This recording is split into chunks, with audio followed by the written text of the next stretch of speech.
Radio city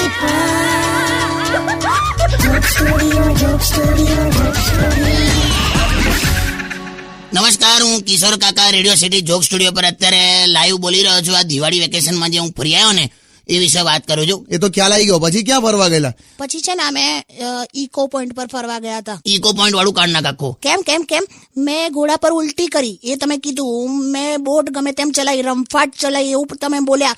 તો હવે તમે જ્યાં ભેરવાયા એ કોને? કશું ભેરવાયો નહીં. ના, મને કહેવા દો. ઉભો રે.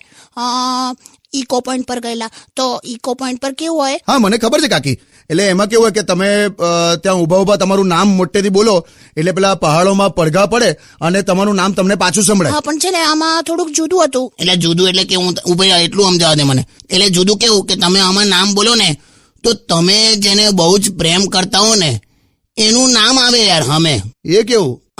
એમ જ તો. હા, એમાં જ ભેરવાઈ ગયા. મેં એમને કીધું કે તમે તમારું નામ બોલો તો અમને શરૂ કર્યું કિશોર કિશોર કિશોર.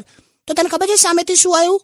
ઈલાબેન સાઈનાથ સોસાયટી વાળા, ઈલાબેન સાઈનાથ સોસાયટી વાળા, ઈલાબેન. અરે હવે રડે શું અત્યારે? એટલે આવું કેવું? એટલે એડ્રેસ સાથે નામ આવ્યું યાર. બોલ.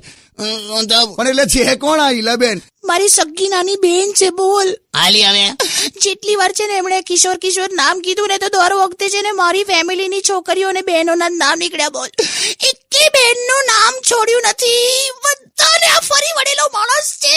અલા તું બોલવાનું ભાન રાખલી હોય એટલે જ છે ને કોઈ દિવાળીમાં મારા ઘરે આવ્યું નહીં. બોલ. અલા આપણે જઈ આવીશું યાર. નથી જવાનું, લંપટ જેવો માણસ. અલા તું તો ખરું, તું એટલી બધી હોશિયારી મારતી હતો તે તારું નામ કેમ ના બોલ્યું? બધી તારી પોલ ખુલી જાય. પોલ તો તમારી ખુલી ગઈ છે. ગુજરાતી શક્તિ કપૂર.